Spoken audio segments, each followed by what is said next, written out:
Hello, and welcome to the Recovering Collector. My name is Michael Jason Francis. This is New Toy Robot. Hi, happy Monday. Um, September of 1992, September 5th specifically of 1992, I saw probably the most incredible animated TV series at the time I've ever seen. It was a Sunday night, which was very odd for other than The Simpsons. I don't remember very many cartoon shows on at Sunday night. I believe it was 7 o'clock on a Sunday night, and Batman the Animated Series had its first episode. If you've seen the show, you know how much of a heavy step forward. Ooh, Hatter, welcome, Gargoyles. Was that Sunday as well? Yeah, but that was Gargoyles was like past 92. So I'm talking about like, uh, but yeah, I believe Gargoyles also came afterwards, was on Sunday. But it was such a leap forward for a show. For one, the fact that it came on at 7 o'clock clearly meant that it wasn't just for kids.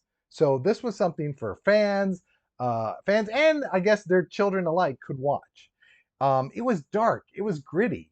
It had a completely different style than what was seen for your regular animated TV shows. Um, a lot of time, like you think back to the 1930s, Max Fleischer, his animated cartoons of Superman had that dark in the shadows kind of a feel. And for us to have that for 92, I mean, this was something special. I think that's the best way to put it. This was something special. So tonight on the show, we're going to talk about, hey, Elizabeth, welcome. Tonight on the show, we are going to talk about Batman the Animated Series a bit. And then we are going to get to unboxing, which is my favorite character from the series, is the Gray Ghost. And I'll talk a bit about that episode too. Um, it was the show was made for fans. I mean, it really was, because I think it was not only made for fans, but it was made by fans. I mean, everybody who was a part of this show loved Batman, loved the Rogues Gallery, loved every bit, every part of it. You could just tell they loved the show. It basically ran, I think, on the Fox network from like 92 to 95. I think it had a couple variations. So it was Batman the Animated Series for like 2 seasons. And then it was like the Adventures of Batman and Robin, I think, to kind of finish it off. And the animation style kept changing and getting progressively better as it kept going. Um, this was still in the days of cell animation, hand painted cell animation. So it it's not, the cartoons you get today, it's cell rendered type animation, so you get that kind of style where it looks like a cartoon, but it's all colored by computers. But this was cell. I remember I worked in the Warner Brothers studio store back in the day, and if you remember the Warner Brothers studio stores, they had animation galleries, and most likely or not, there was the Batman animated series, animation cells and sketches. They had like cleanup art, and some of the rough animation that they would sell that were so cool. I remember when I worked there, I did eventually I bought a Batgirl cell, and I think I got like a Harley Quinn. I had like a Harley Quinn pencil drawing, but I sold them at some point, which I regret. That's what happens. You have something, you got it, and then you don't know what you got until it's gone. And then you end up selling off bits of your collection, you regret it. But anyways, I digress. Um, so let's get things rolling. So basically, here's what happened. Okay. So back in the day, Bruce Timm, who his name is synonymous with Batman the Animated Series, Bruce Timm was drawing storyboards for Tiny Toon Adventures. I don't know if you remember that, but like Steven Spielberg got behind these cartoons. There's Tiny Toon Adventures, Animaniacs, stuff like that. He was basically doing storyboards for Tiny Toon Adventures when the then vice president of Warner Brothers Animation, Gene McCurdy, basically said, "Hey," like a staff meeting, "Hey everybody, we're gonna start developing a possible cartoon for Batman." I think it was for Batman, Superman. It was just basically they were just laying it out saying like, "Hey, basically all of DC superheroes, we're gonna think about making a cartoon for them." Okay. Uh, Bruce Timm, he was thrilled. He basically ran back to his desk, and that day, I'm sure there was some tweaking and stuff afterwards, created the model sheets that would become Batman the Animated Series. Um, what was so interesting about Bruce Timm, so he was doing character design. He did character design for the Ghostbusters cartoon. Like I say, he was doing the storyboard stuff. And basically, Bruce Timm was frustrated that producers and directors always insisted on a design approach that worked actually against the strengths of animation. Um, basically, he knew that there was 24 drawings per second. So 20 frames per second. So he had 24 drawings per second. And every little line had to be drawn 1,000 times. And the more lines on the character, the less time the animators had to draw those lines correctly. Okay. Especially on a TV budget and schedule. So basically, that plus that equals crappy animation. Believe it or not, this was like Bruce Timm's word. Uh, what is that? No, thank you. Anyways, sorry. It's always surprising what shows up in the chat. So that's what happened with a lot of shows in the 80s. Perfect example, Transformers. The more complicated the character models were, the more detail that was added to it. The fact that it was a TV show, they didn't have a lot of time to put really that much effort into it. So you basically got really crummy animation. I love the Ghostbusters cartoons, better animation than most, but still had its issues. So you have all that together, and every time Bruce Timm tried to come up with a different style for, like I said, different producers stuff, they were like, no, forget it, it's not going to work. We want to make it as realistic as possible for a Saturday morning cartoon or a TV show. So what happens when you do that? It becomes kind of a mess. So Bruce Timm tried one more time, and basically he took basically all the hard angles and the exaggerated style from Disney's Sleeping Beauty and the simplicity of like numerous Hanna-Barbera action cartoons from the 1960s, especially Space Ghost, and you got Batman the Animated Series. And what works so well is Gene McCurdy loved the style.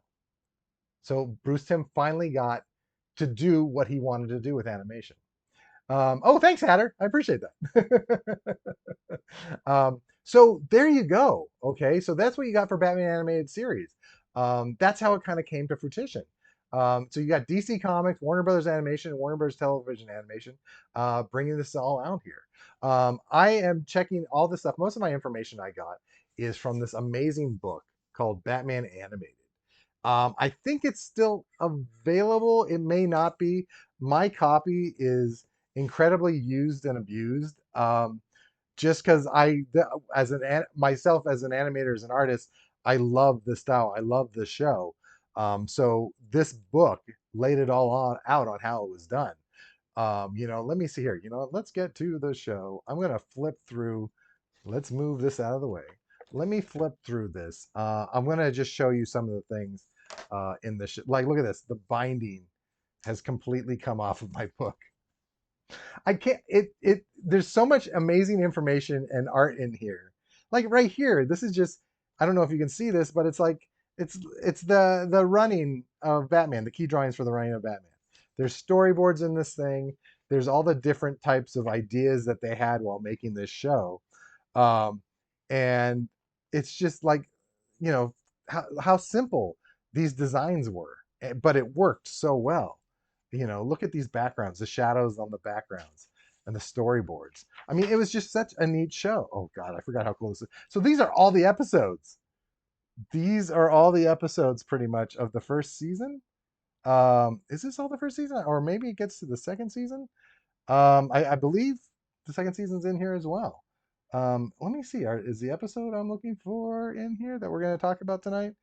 Maybe not. Anyways, these are all the different episodes. This is such a cool book. If you can find it, get it for yourself. If not, get it for me. Send it to me because I need a new copy, clearly.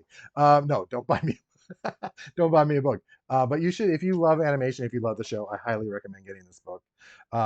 Like here we go. So basically, let me see if I can show you this. Okay. These are the people behind the series. Okay. So we had Alan Burnett, Eric Romsky, Gene McCurdy, and there's Bruce Timm, little baby-faced Bruce Timm. So these are the people that brought it together. You always hear about you always hear about Bruce Timm kind of with the show, and it really wasn't just Bruce Timm. I mean, there was a lot of people and stuff. Backgrounds painted on black cardstock. Yes, that's what made this so cool. The show lived in shadows. Batman lived in shadows, so this show was able to produce that.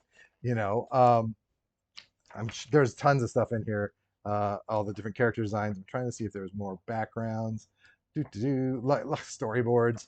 Oh, and of course, okay, so we might as well address the elephant in the room. Harley Quinn did not appear in the comic.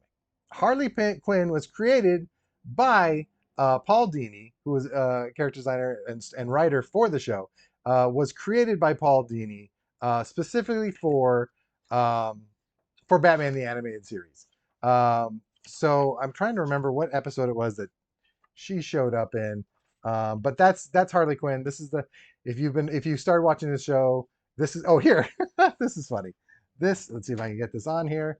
That pencil drawing right there is the basically first version of Harley Quinn. Like hold on, I want to say who did this. It's the very first drawing ever of Harley Quinn. I had finished the script for Joker's Favor and sketched this up. Oh, I think it was Paul Dini who actually did this little sketch. So that's actually a Paul Dini drawing, I believe. So here's this amazing show, and Harley Quinn, who has just skyrocketed. Like every year, I feel like Harley Quinn has become more and more popular, um, just by her following, by her character. If you haven't seen Birds of Prey yet, it's so good. Suicide Squad, you can watch it. It's kind of watchable, but I would just jump ahead and go right to Suicide Squad. No, I mean jump right ahead. You don't need Suicide Squad. Jump over and watch Harley Quinn. The Birds of Prey. The Emancipate. It's okay. The original title was Birds of Prey: The Emancipation of one Harley Quinn. I think that's what the original title was, and then they just changed it to just Birds of Prey. Um, so yes, so Harley Quinn. I said it. Harley Quinn was created specifically for that show. Uh, there's that, and then she's eventually in the comic. It was mostly the Batman animated comic until eventually she showed up. I forgot what issue it was, but an actual Batman comic. Look at all this cool stuff. This is such a cool book. Okay, Catwoman. I think Catwoman was in the very first episode. I should have researched that. I think Catwoman was in the first one, or was it the Red Claw or something like that? It was the first episode wasn't what you'd expect. You'd expect like a Joker episode or Catwoman. Maybe it was Catwoman in it. I don't remember, but I do remember something about a claw. But I don't think it was Catwoman. Oh, here, you know what I'll do? Let me go back to this. Hold on. Sorry, should have researched this part. But where is it? Back to this. So the first episode, was it the Cat and the Claw? Oh, I guess it was. Okay. First episode was the Cat and the Claw. So maybe it was Catwoman. There you go. Hey, I'm old. My memory not so good. Tiger, Tiger. Wait a minute. Hold on. Hatter, Hatter said Tiger, Tiger. Which that's what I thought too. I didn't think it was the Cat and the Claw. So when they make an animated show, when they make any type of a show, they generally have an idea of what's going to be the first episode, and sometimes that doesn't happen. So yeah, I remember the first episode being something different. Anyway, sorry I didn't research that. You can find it on the internet. Anyway, let's get back to this. What I wanted to talk to you about is before I open up this gray ghost figure, I want to talk about the actual episode. So the episode was called Beware. Okay, it was called Beware of the Gray Ghost, and it was episode number 18. I hated that episode as a rerun. Yeah, no, okay, so yeah, because it was always on. That Tiger Tiger, that first episode was always on. It wasn't a terrible episode, but after a while, you're just like, I need more. I need more stuff.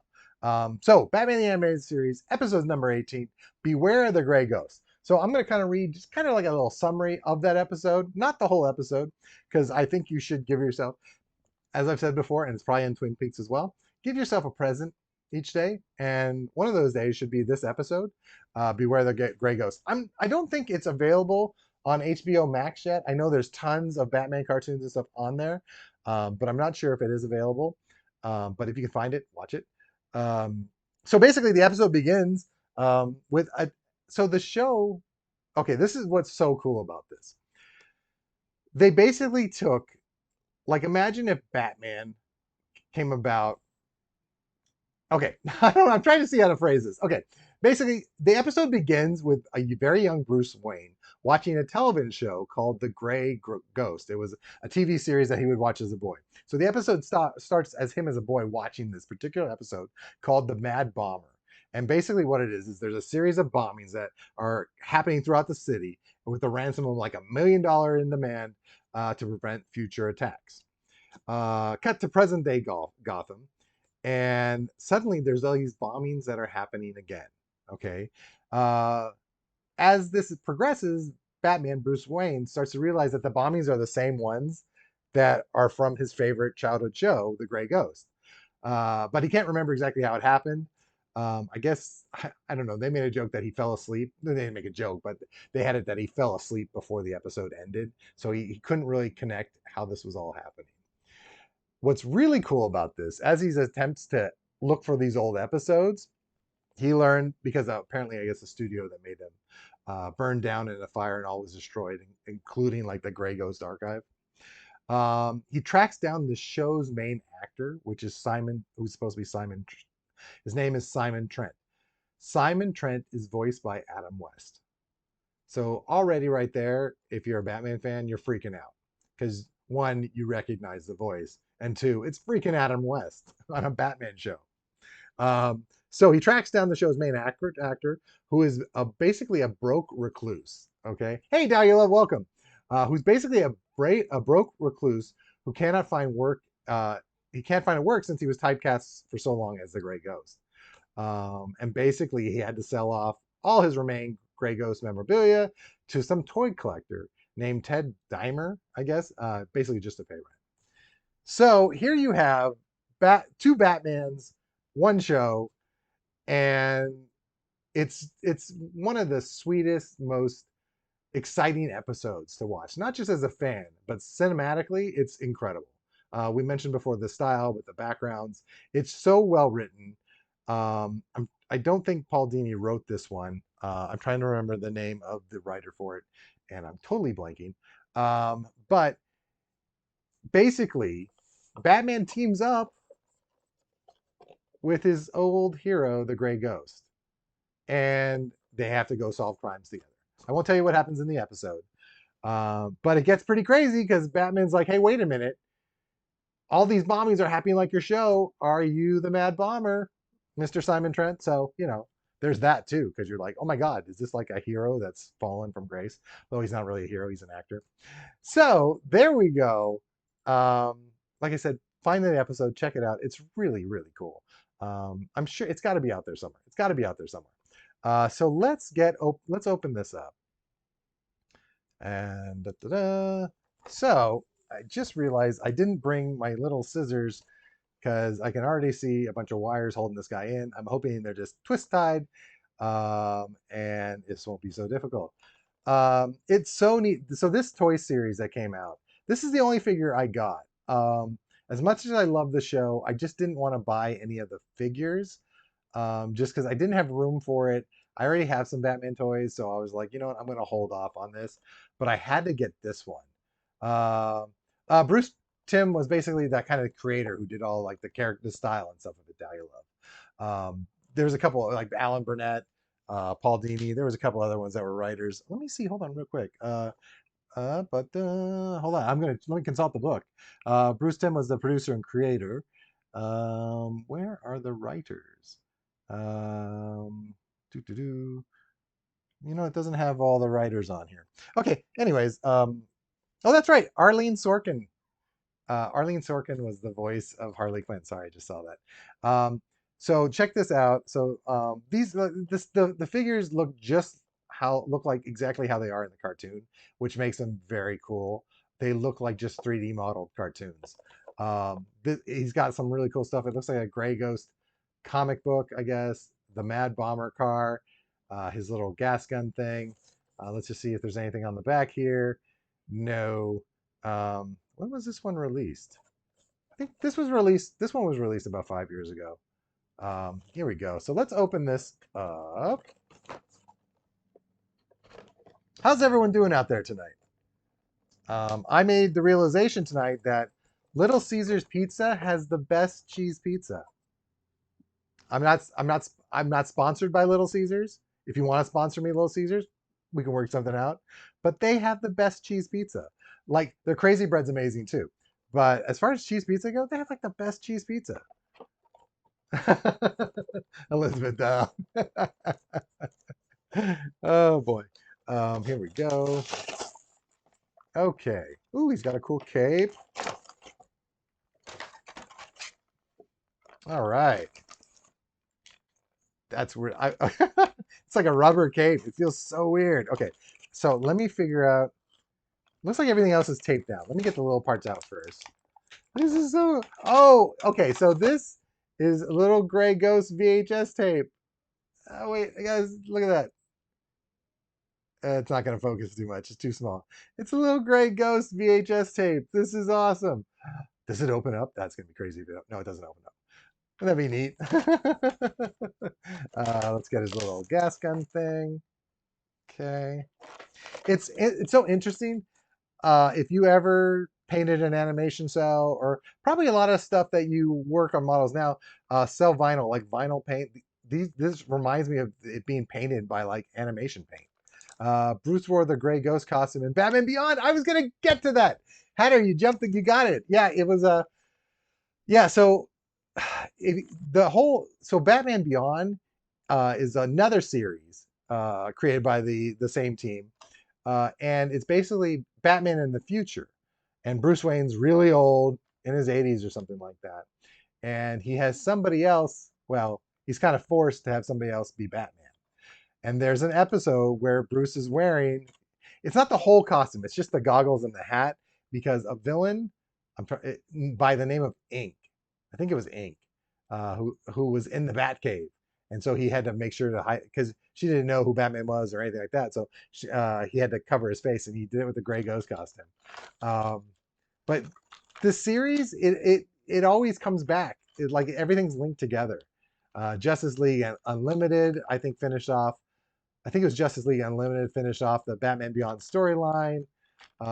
Everything, everything has a little piece to it. Oh gosh, also, once you've watched Batman the Animated Series, and I mean watch all the episodes, there is a movie, not like Batman Mask of the Phantasm, but there was a movie called for Batman Beyond, The Return of the Joker. I highly recommend it.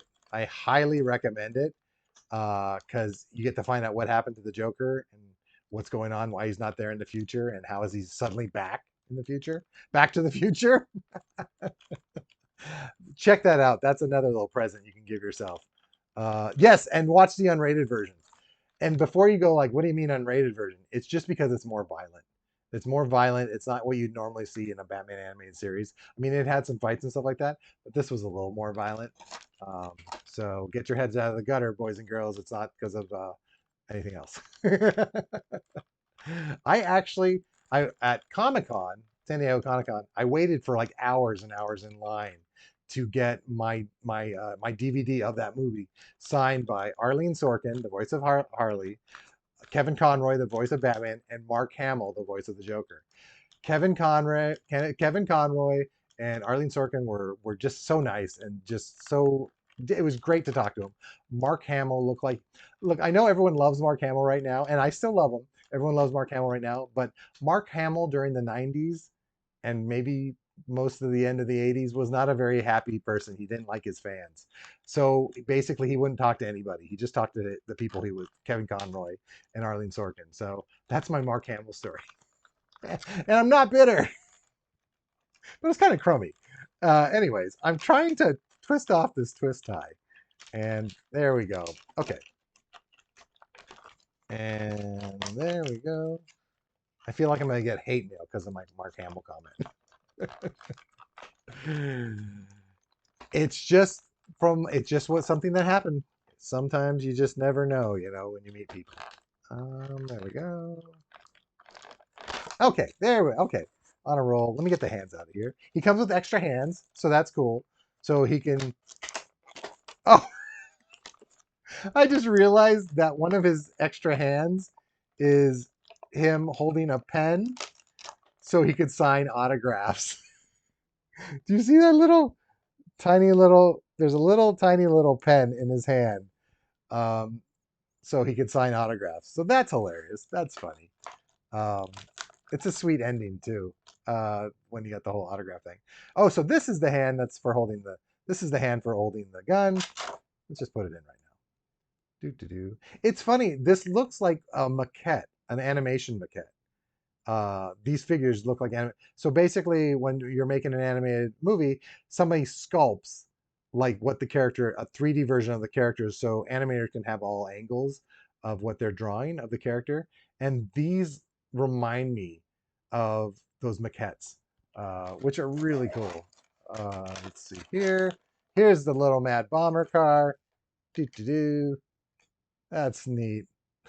That's so cool. And let's even get the Grey Ghost out of this without breaking the cape. They have like half the cape in and half of him out. I don't know how we're going to do this. Let's see. So I'm going to push from here. Oh, and it's just going to happen that easily. Okay, good. Done and done. So here's the Grey Ghost. Like I said, voiced by Adam West in the cartoon. So if you know anything about Batman, Batman was inspired by Zorro. The movie he was watching when his parents were killed when he was a kid was Zorro. It was actually the Douglas Fairbanks version of The Mask of Zorro. Back in the day when Bob Kane first did Batman, there have been many different versions since then. But in the Grey Ghost card in the Batman animated series, he was influenced by the Grey Ghost. It's cool. He's got the little double-breasted thing like the Rocketeer has for his jacket. Very cool fedora. Got a little bit of a scowl. Oh, I thought the hat came off. It doesn't. He's got his cape. It's got a lot of articulation. It's neat how they broke up the pants. Like you can see how the knee is still like it's all continuing pieces of fabric with the joints, which is very cool. Um, and he stands really well. Yay. Okay, hold on. Now, okay, everybody out there, should I have it that he's getting ready to sign autographs or should I put his little gas gun in? I'm going to let you guys decide this. Because I can have him holding the little videotape like he's going to sign it. Should I just have it that he's signing it?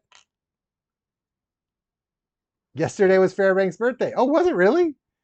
Was he going to be like 104? Autographs. Hatter says autographs. Elizabeth says autographs as well, so we're going to do that. Oh, wow. So Douglas Fairbanks would have been 104? That's crazy. Wow, this is kind of weird. I feel like I'm going to break his hand if I... Huh. Born in 1883. If you don't know who Douglas Fairbanks is, Douglas Fairbanks was basically the first action star. He did like Zorro, Three Musketeers, Taming of the Shrew. He was a pretty big deal. He died very young, actually. I feel he died in his mid 40s. He had a heart attack, but he would do his own stunts. He was Robin Hood. Very like if anybody Batman would want to be, Douglas Fairbanks would be a pretty good, would be a pretty good choice to follow. And Married to America's Sweetheart. Yes, Mary Pickford. Was she really America's sweetheart? Was she though? Just kidding. Yes, she was. Everyone loved her. Um, Mary Pickford would be the. Oh, I don't think the ILL's gonna like this, but Mary Pickford would be the Julia Roberts of the silent era. I can't even say that with a straight face, but that would. I love telling me to shut up. Okay, I'm just saying. I'm trying to find that somebody would be like, "Oh, okay, I get it." I'm having such a hard time getting his hand out. I'm worried I'm going to break the joint. I wonder if. Let's see. I'm going to try this again. Oh, got it out. Okay, nothing's broken. He is ready to do autographs. Thank God he's right-handed. Meg Ryan. Okay, I could go with that. That's fine. But like Meg Ryan from like Inner Space, not In the Cut Meg Ryan. If you don't know what In the Cut is and you haven't seen it, don't. Okay, let's get this. There we go. Got his little autograph. Look at that.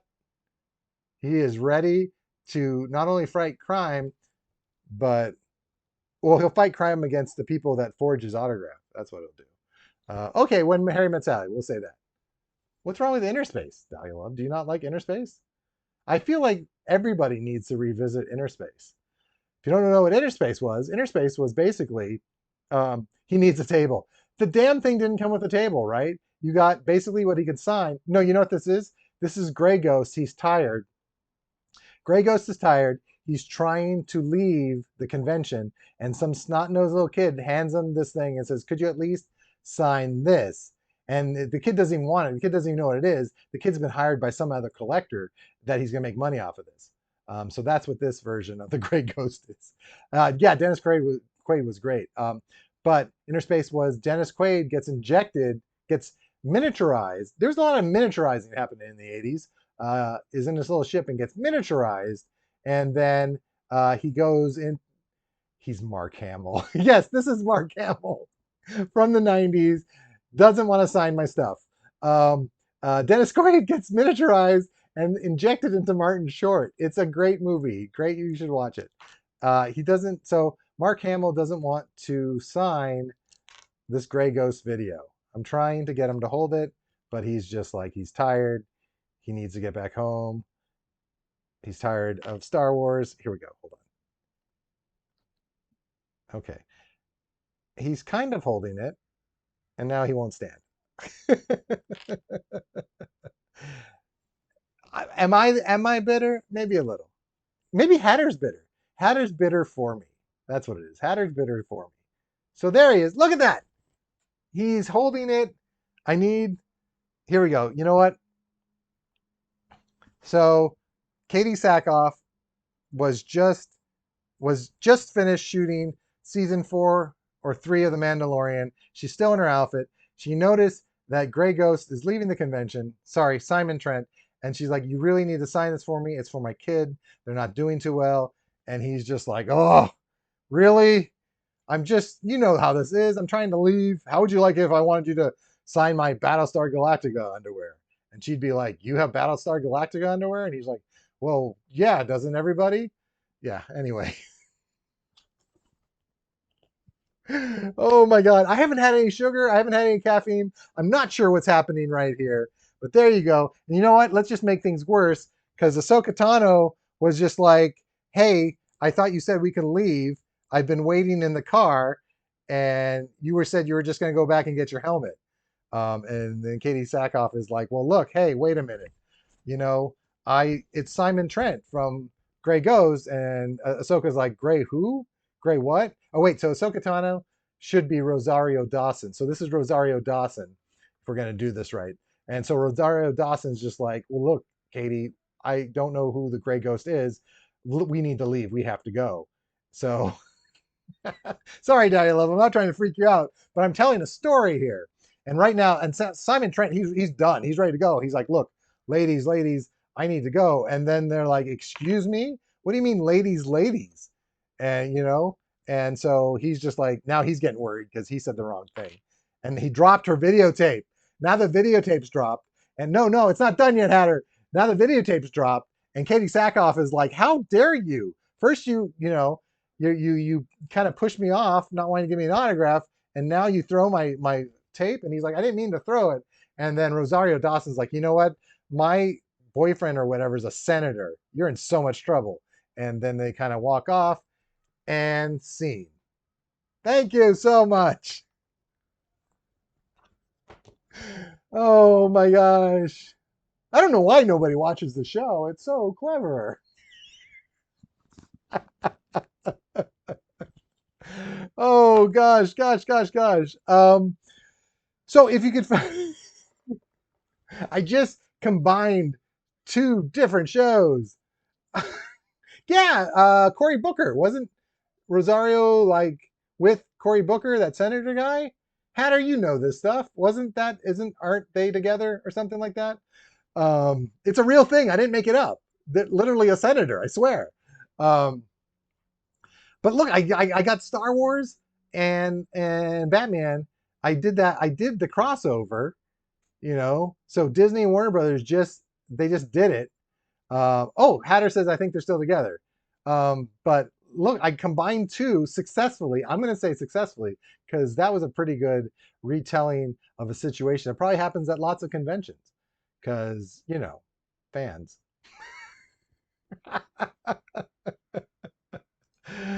Oh my goodness. Only on James' channel on Twitch where a grown man plays with dolls. I'll have you know that's probably not true. Oh boy, I feel you through it. I fell through. What is it? I fell in a little sci-fi channel. That's a sci-fi original right there. Um, you'd be surprised what you find on Twitch, man. Apparently, I think I can get more followers if I did all this in a bikini and a hot tub, because that's a thing. Inflatable hot tubs are a thing. I think that's going to be a whole genre now on Twitch. I'm not going to do that. Anyway, I don't have the room for a hot tub. Forget it. I'm not. Never mind.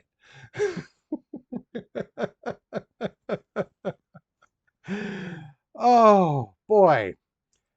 So yes, I definitely recommend you finding that Gray Ghost episode. Let's just bring it back. I'm going to bring it back. I definitely recommend you find that Gray Ghost episode. Like I said, it's episode number 18. Do it in a vintage fridge with Punky. Stop it! Could you imagine? Wait, I've got it. Punky Brewster's at a convention. So it's Soleil Moon Prize at a convention. A vintage refrigerator shows up wanting Punky to sign its door. Punky's not going to do it because it's like, wait a minute, you shouldn't even have your doors on. And at that point, the fridge is just upset.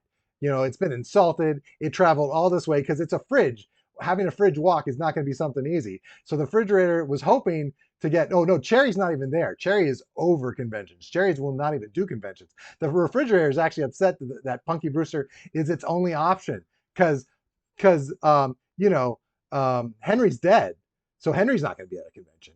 Well, he shouldn't be. That would be gross.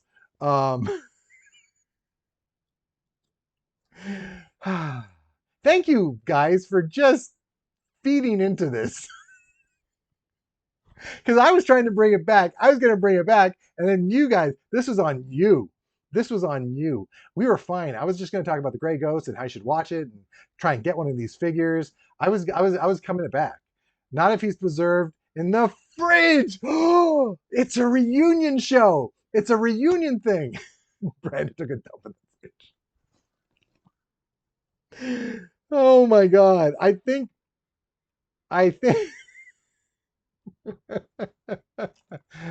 yeah, I think it's time to wrap this up.